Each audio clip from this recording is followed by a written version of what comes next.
Welcome back. My name is Aaron. My name is Colin. And this is the Sports Hive Show. Woo! All right, so we're back talking about sports. Indeed. We are going to start with the NBA Finals. Mm-hmm. We are 3 games in since our last podcast. Knicks are up 2-1. And they have game 4 in the Garden. Is that tomorrow? Mañana, which is Wednesday, the 10th. Who do you think wins that game? Do you think the Spurs are going to take another game, a second game in the Garden? Or are the Knicks going to prevail and go up 3-1? What are we thinking? I don't know. Winning there is not impossible. The Hawks did it back in April. I think that was the end of April. Yeah, the Knicks haven't lost a game. I think it was since then. April 23rd. Yeah, which is insane. That's what it said. But I would have to go back and fact check it. But if the Spurs play how they played yesterday, I don't see why they couldn't replicate the same thing. They should have won game 2 as well. But I don't know if you saw the end of it. You would have had to seen it by now. Yep. Because the Spurs had the ball with like 9 seconds left in game 2. Then Wemby threw it away. And then the Knicks won by a bucket. So, I mean, I don't see why the Spurs couldn't beat the Knicks and go back to San Antonio 2-2. Which I think everybody wants them. I think everybody wants them to win, so this actually is a 7-game series. Just because both the teams are really neck and neck. Mm-hmm. It really comes down to the last 3 games. It's come down to the wire in the fourth quarter. Whoever wins the fourth wins the game, obviously, and that goes for everything. But yeah, it was good, fought, hard game really for both sides. Besides Cat has not scored any points in the fourth quarter in the NBA Finals so far. Interesting. I saw that stat today. He's been good other than that. Yeah, defense is good, but he has not scored anything in the last 3 games. He's been holding his own against Victor. Yeah, he has. And then kind of weird for him to not have a point. Well, I mean, who Bridges, he didn't have a point until the end of the fourth, like close to the end of the fourth either, and then that boy was lighting it up on game 2 last Friday or Saturday, whenever it was. There's a lot of players that should be stepping up that haven't stepped up yet. Like Keldon Johnson on the Spurs, he got 6th Man of the Year, but he's been irrelevant. Yeah, for sure. This finals. I don't know. We'll see who has their supporting cast step up first. That was big in game 3. It was pretty much the benches were going neck and neck all game. Well, yeah, it was Harper because he is on the bench because of Fox being back. Oh, my goodness. But, like, the score needs to come from not just Victor and then not just Brunson.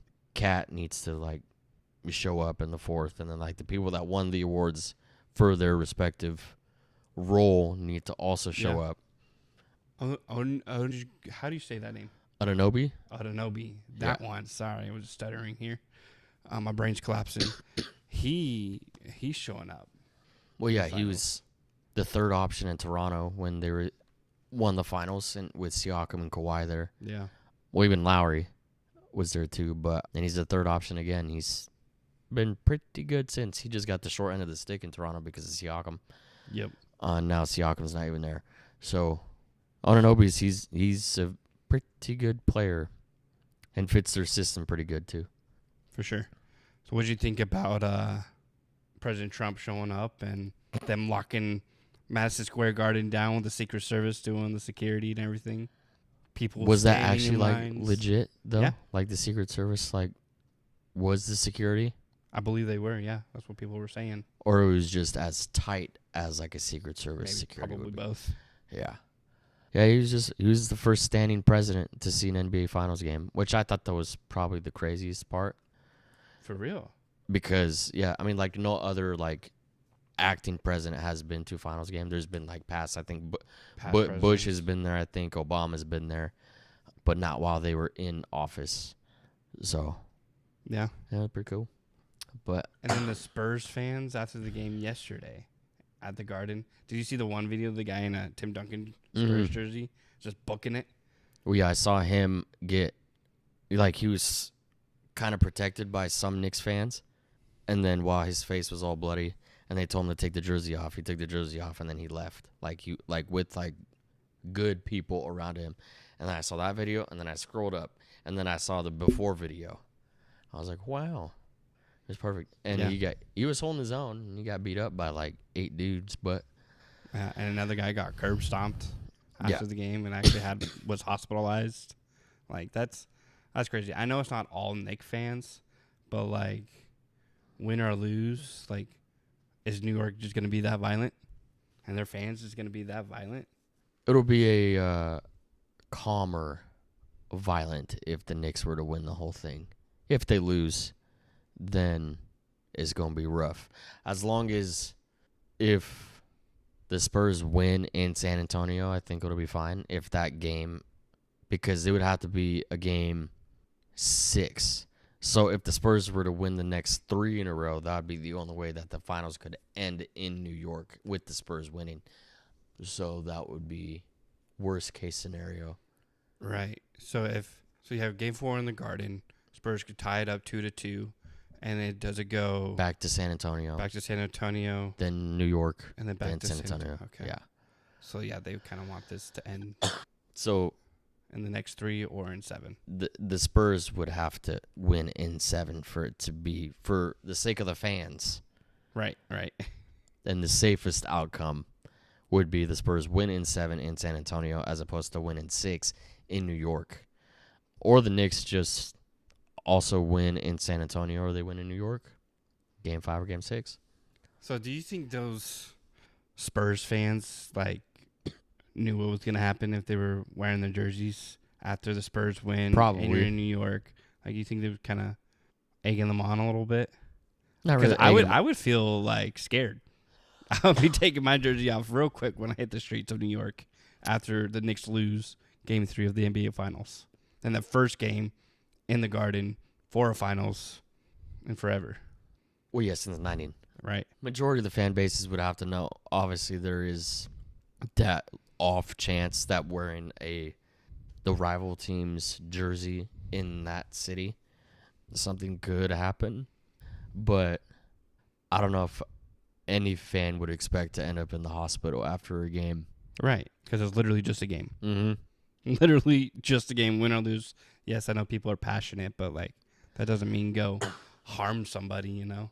Yeah, it's probably New York, Philly, Chicago, and Oakland are probably the main 4 cities that I would probably not want to wear an opposing jersey. And the LA Dodgers. #MLB. Well, I mean, Los Angeles fans for any of the sports, aren't really beating people up like that. Not like that, no. No. It's different fights in the stands for sure, but not doing that. But not curb stomping. No, there's definitely fights at every single baseball game. For sure. I feel like there's no, just because there's more, I don't know, I feel like outside of basketball games, it gets more rowdy, I feel like. But in baseball games, it's more rowdy. Sure. And then football, of course. But, I don't know, there's fights between fans everywhere you go. No matter the sport. Nobody's innocent. Nope, not at all. There's always a douchey Diamondbacks fan or a douchey Lakers fan. There's always some to mess it up for the rest of the class. Yep. So 100%. So do we think the Knicks are going to take this, or do you think the Spurs are going to take it after 3 games of seeing how they play against each other? The Spurs have to get it because they should be up 2-1 right now. Right, but they're not. And, they turned the ball over when they would have easily won at the end of Game 2. So, when I texted to you, Dad, and Shannon that the Spurs aren't playing with, that fire and, that hatred that they had for the Thunder. But then it seemed like once I texted that, I noticed that. flipped the switch. So I was like, huh. So as long as they play Game 4 the way they ended Game 3, they can go back to San Antonio tied 2-2, and then hopefully... And it comes a 3-game series, best of 3. Mm-hmm. I think this is one of the few times that the road team has won the first 3 games of the finals. I think it was the 7th time ever, something like that. Crazy stat. Out of how many finals has there been? I've been played since the 50s, so it's probably around 80 years. NBA Finals have there been? Because there was leagues like Ever. before, like the NBA, kind of how like the NFL was. 79. Yeah, so 1947. I said 80. Yep. So next year will be the 80th, and that 47 Finals is probably the Lakers and the Celtics, because that's when the Lakers and Celtics were always winning everything back then. No, there's been 80. This is talking about the Celtics Mavericks Finals. The Boston Celtics won. So that was 79. So 80. Yeah, there's been 80. Insane. Mm-hmm. Well, yeah, I think either team can win it, but I'm hoping the Spurs win the game tomorrow, so it comes a best of 3 series. Yeah. Make it funner. Ideally. And then in NBA 2K, Which I suck at. there's I know you do. There's a mode called My Team, and then so that's when you just like collect cards in the game, and then you make your own team of whoever, like throughout history. Yeah. And 2K, each game as the finals goes on, they give you like a free card of like whoever they choose, pretty much. So it could literally be anybody. So I'm rooting for 7 games. So you can get more cards. Exactly. Just for that. But I mean, the first 3 people, they had Halliburton, and then they had Paul Pierce, and then Oscar Robertson. So I was like, big name people. Yeah. The Big O. Did he win one? Wait, who? Oscar Robertson? Pretty sure he did. Ever? Like on the Kings or the Bucks? I'm looking up things tonight. Mm-hmm. Technically, the Royals, the Cincinnati Royals back then, NBA champion in his 11th season on the Bucks with Kareem. Yeah, that's what I've seen. Yeah, that makes sense. That's what I thought happened. Oh, he teamed up with a young Kareem Abdul-Jabbar. Mm-hmm. And then shortly thereafter, Kareem gets traded. The Bucks dominated the 1971 NBA Finals, completing a 4-0 sweep against the Baltimore Bullets. Or the Washington Wizards. Yeah, pretty cool. Did you hear about Klay Thompson possibly going back to the Warriors to reunite with Steph and Draymond? Yeah, I don't see why he wouldn't, because I think he signed like a 2 or 3 year deal with the Mavs. Right. If it was 2, then it's done. The 2 years are done. I think that's why Steph is trying to get him to come back. Well, Steph is also trying to get Braun to go over there too, so. He's recruiting this year. Well, yeah, because he's like 36, gonna be 37, something like that. Probably wants one more championship under his belt before he retires. Yeah, one more hoorah. I think actually Klay was a 3-year deal because in what I was looking at, it would be a trade to get him back, I believe. But regardless, if Klay came back, teamed up with Curry, Draymond, Jimmy Butler, a healthy Jimmy Butler, and Porzingis if he resigns, I think that'd be a dominant squad there. Someone's going to have to hit the bench, though, if Braun comes over. True. And probably going to be Klay. It ain't going to be Steph. Nope. And you need a center, so it's not going to be Kristaps.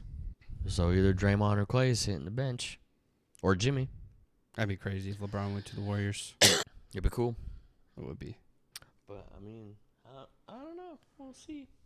We'll see where he goes. Oh, what else? Something else in what? Something else in the basketball world? Yeah.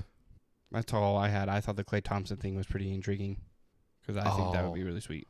There are talks about Ja either going to the Bulls or going to Miami.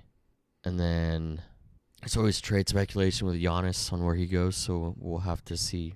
Yeah, I mean, there's all the trade speculations and everything. It's so hard to gauge until it really happens, obviously, because Giannis is connected to every single team.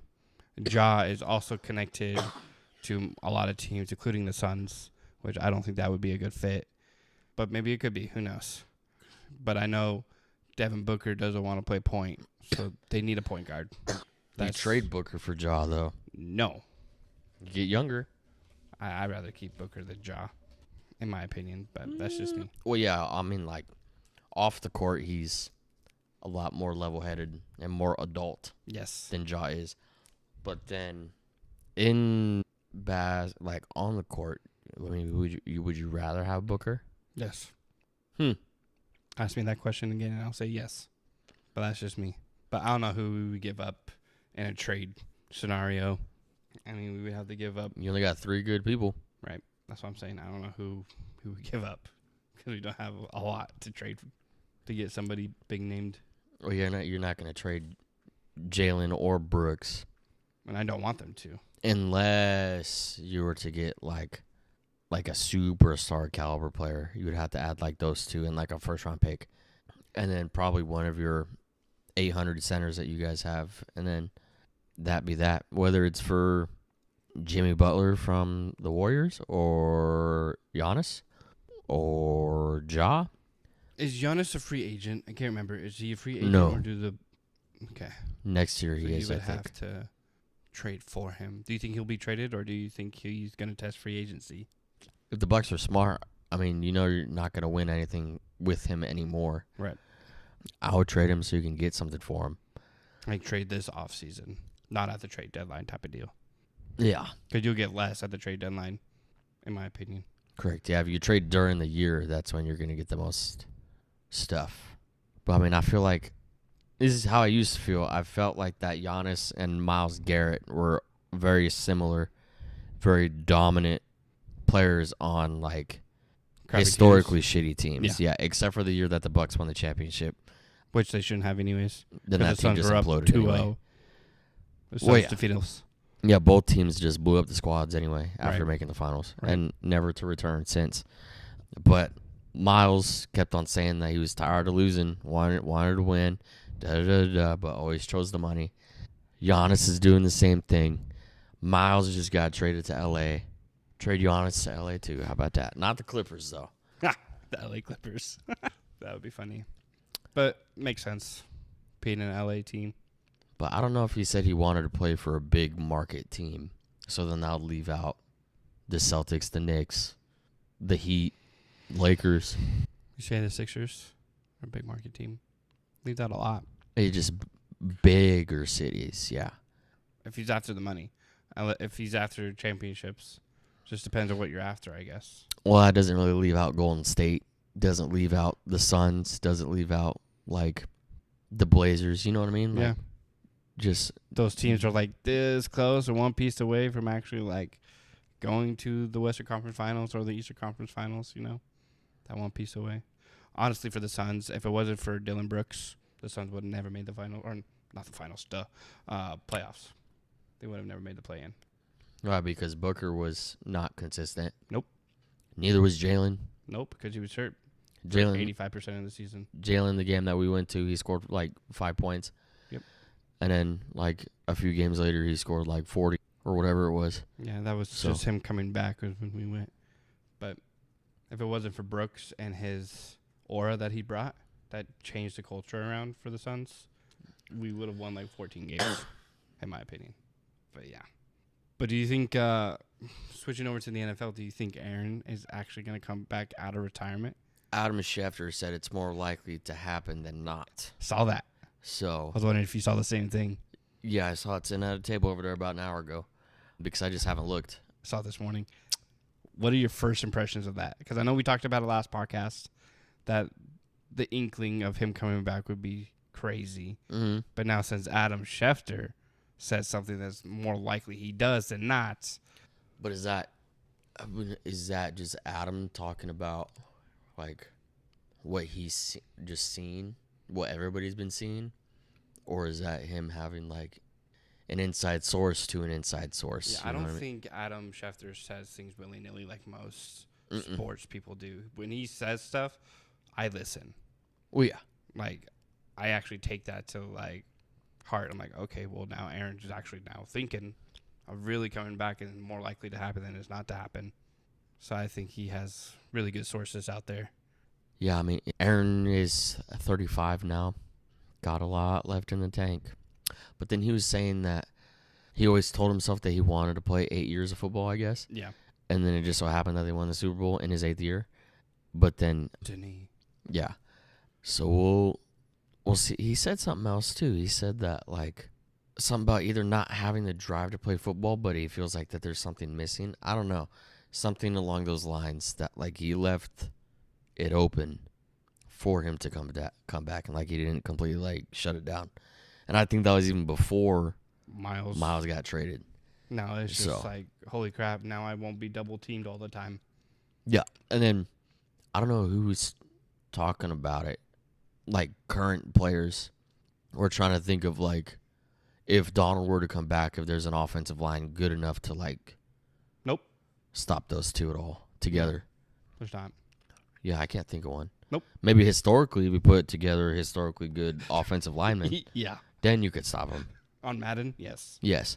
Yeah, and Miles said that the first guy to give him trouble was in like his rookie season to like where he didn't like get a single stat against him was Bakhtiari. Really? Yeah.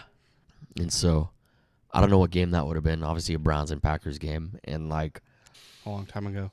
2017 probably. Yeah. Around the time that the Packers were on like a heater of always being good, always getting like this close. Yep. And then that's a good way to put it. Yeah. No, it was great because I remember looking from like 2010 to like 20, like the alternate Super Bowls of like if the opposing like the team that lost like the championship games made it into the Super Bowl, the Packers were in like an extra like 4 of them. Like 4 or 5 just Super Bowl appearances. And they got the work from Brady and the Bucks, I think. Then they got the work from the Niners like 2 or 3 times. Mm-hmm. Twice, and then the Seahawks once. So Seahawks, Niners twice, and then the Bucks, I think. Did they get beat by Brock Purdy in the Niners? Is that one of them? I can't remember who the Brock Purdy and the Niners beat. It was Jimmy G, I think, was that quarterback. Then I think Kaepernick might have been one before that. Cap was ages ago. Yeah, well, not. It just seems ages ago. It was like low to mid 2010s. So I guess that was like 10, 15 years ago. We're old. But he's still out there begging for a job, though. Ain't nobody going to give it to him. He's consistent. I'll give him that. He is. Every year. For the last decade or so. Posting a video. Ain't going to happen. Throwing a football. He'd probably die. But if the Browns are going to go 5, 6 quarterbacks deep and not have one of them be Cap ain't making it back. Yeah. Dylan Gabriel got his number taken by Verse. And then I saw that. Nobody on the Browns like let him know. And like Verse didn't ask for the number, which I mean like I guess courtesy, whatever.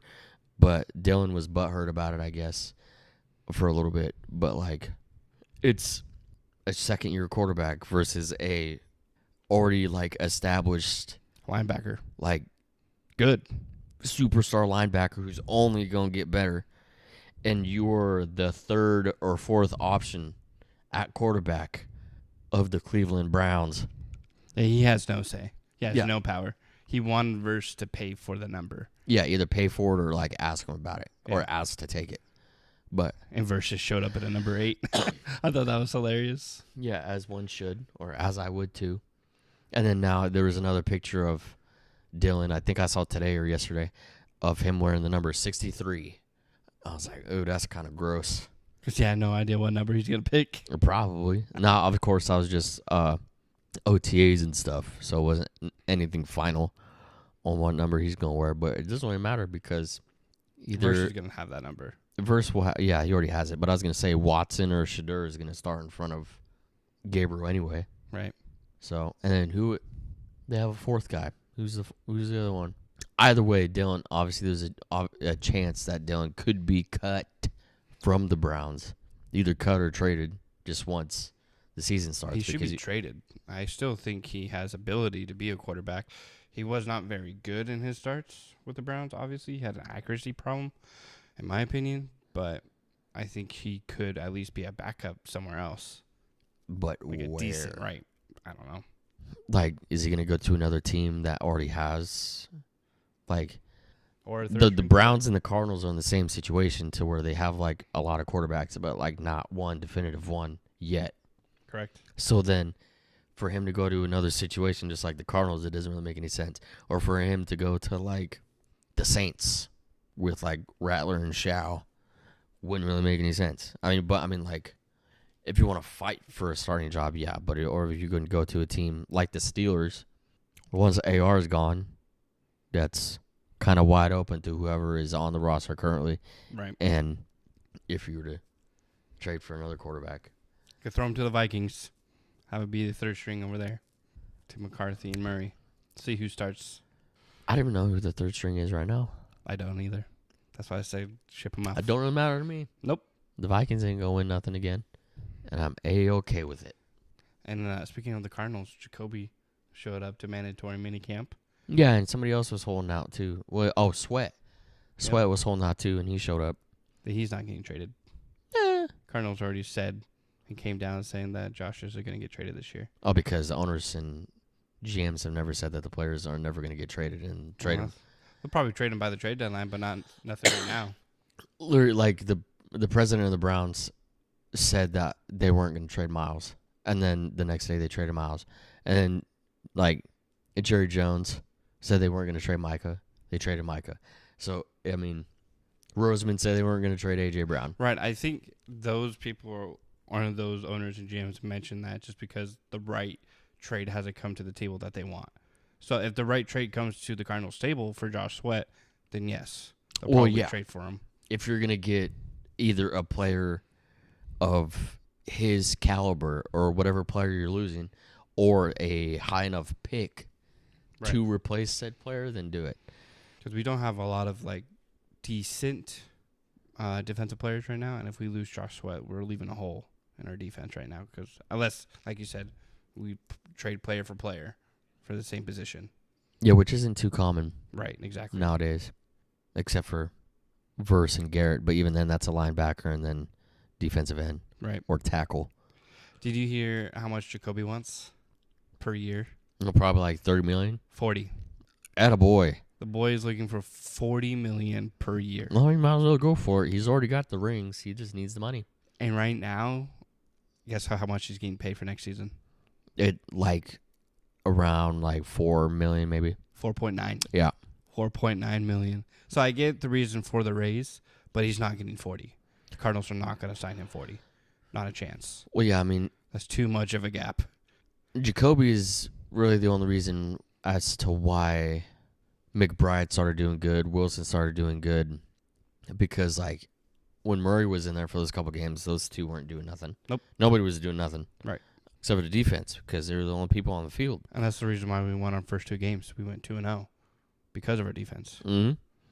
And then and then Beck and Minshew are both annually making more than Brissett. So I mean, I'm on the side of Brissett wanting more money, but the $40 million, even $30 million, even $20, probably too much for a person his age. And like he's a winner, quote unquote, but he's never been the reason as to why he like on the Patriots behind Jimmy G and Brady. Yeah, he didn't win nothing really on the Colts. Where else did he go? Been everywhere. I feel like he was on the Browns, wasn't he, for a little bit? He's had a history. I think he's been on like 8 different teams, at least. That's minimum. He's been around the carousel. Oh, Jacoby Brissett. Because you're right, the Colts, Patriots, Colts, Dolphins, Browns, Commanders, Patriots again, and then Cardinals. A 6 or 5? 6.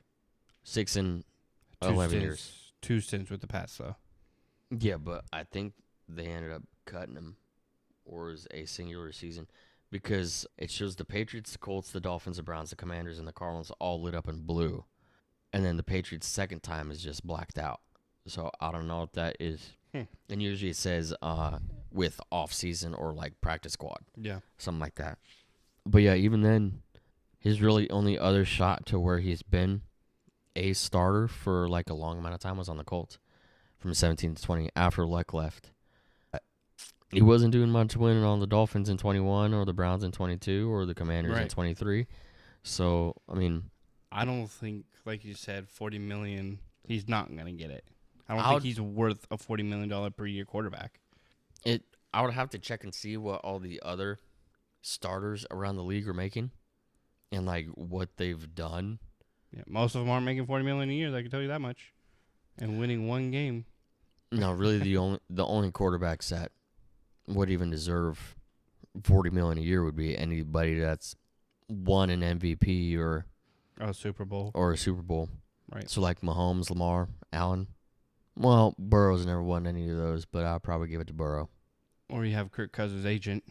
Correct. Or Sam Bradford's. So I think the Cardinals should just open up the quarterback room to all three of those players, Minshew, Beck, and Jacoby, and have them dogfight it out. And if Jacoby wins, then give him his pay raise. Well, that's probably what they're already doing that anyway. They're already opening up the room. If they already just like specifically wanted Jacoby, they would have paid him already. Right. And that's my thinking too. I think they've already kind of decided who they want. They're just letting them dog it out. I think Beck is going to start. That's just my opinion. I think they've already decided. Unless for some reason Jacoby lights it up in minicamp and during preseason and everything and outbeats his competition, then obviously you go with that guy. Especially if Minshew and Beck die out in preseason. Minshew will probably be... He'll start the season in QB2 probably no matter what. Because like how I said, like how the Giants were set up last year, it went from Russ to Winston to Dart. I like Winston. I think Winston should have a starting role wherever he goes. Correct. Yeah, he's a funny dude. I think he's good. Yeah. Well, yeah, the 30 touchdowns and 30 interceptions that 1 year. Yeah. But I feel like it's still going to be Jacoby for a little bit, and then Minshew for like a molecule of a second, and then it'll be Beck come like week 6. Yeah. Well, fun. All speculation and fun things. Mm-hmm. Always yes. So, yeah, we got NBA Finals. We got the Stanley Cup as well. I think that series is tied up now. WNBA is playing. Mercury aren't that good. And then what other sports we got? NFL just talking. Pat McAfee. He has a new deal looming around that he might be getting $60 million per year from ESPN in his new contract, which would make him the highest grossing paid sports broadcaster out there ever. So we'll see if that happens for him, which I think it should. Mm-hmm. Because he's the reason why ESPN is lighting it up lately. And all the side things he does with College Game Day. Like, he's turning the world around. And he already has for the last 6+ years when he's really gotten out there. Yeah, what I was going to tell you earlier, Stephen A. Smith, real quick. I think it was after Game 2 ended. Well, Game 2 was Friday night. So they talked about Game 2 yesterday during First Take. Yeah. And Stephen A. was like, oh, if the Knicks win a championship, I don't want a championship ring. I don't want them to give me one. Is he playing? Yeah, that's what like all the other like everybody's comments were saying. They were like, "Bro, you weren't gonna get one anyway." Like, for real? Like I don't know. It's weird. If you're gonna get one, then Ben Stiller and Chalamet should be getting one too. Correct. And then they're bigger Knicks fans than he is. Mm-hmm. In my opinion. Well, currently bigger, but Stephen A's always kind of repped the Knicks for a long time, but doesn't necessarily show up to the games like that. Can't show favoritism. I get it. I'm trying to think of what else. That's crazy to say, though. Yeah, and then after Game 3 today, he said the Knicks weren't going to win the championship. So I was like, interesting. He said that? Yeah. I didn't see anything on First Take today. He said something along the... Because they lost by 4 yesterday? Just based off of how they played, I guess, or ended the game yesterday. If they were going to continue to play like that, they weren't going to win. I guess possible, but I mean, they only lost by 4 points. Yeah, but the Spurs have had like 12, 13, 14-point leads on the Knicks in all 3 of these games. Right. And they blown them. Right. So they're young. Yeah, they get excited and they can't hold on to the lead. Right. But we'll see. We'll see what happens with Game 4. Oh, man. It's going to be fun. All right. Thank you, everybody. As we wrap this up, just a friendly reminder, if you can go ahead and subscribe to our YouTube channel and subscribe to our Apple Podcasts and Spotify. Tell your friends and family about us as well. Share us on our platforms. Find us on Instagram. That'll be much appreciated. But until next time. Yippee!